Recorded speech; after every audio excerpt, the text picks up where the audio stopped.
Narito na akong sa kubo. Diniliver namin dito yung pagkain ng rabbit. At, alam mo, ito baga gulay-gulay lang ito, baga pinagtabasal, itinatapon lang ito dati.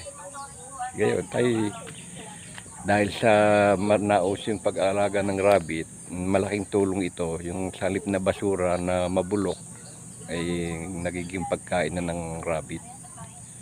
Nakakatulong din po sa kalinisan ng palengke.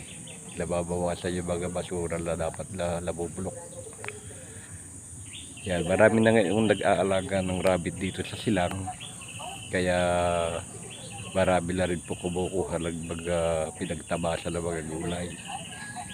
Yun, yung iba pinapakonswelo doon sa mga nagtatabas na ganyan. Yung iniipon nila ng maayos. Yung iba naman, yung salit na basura, pinabibigay naman nila.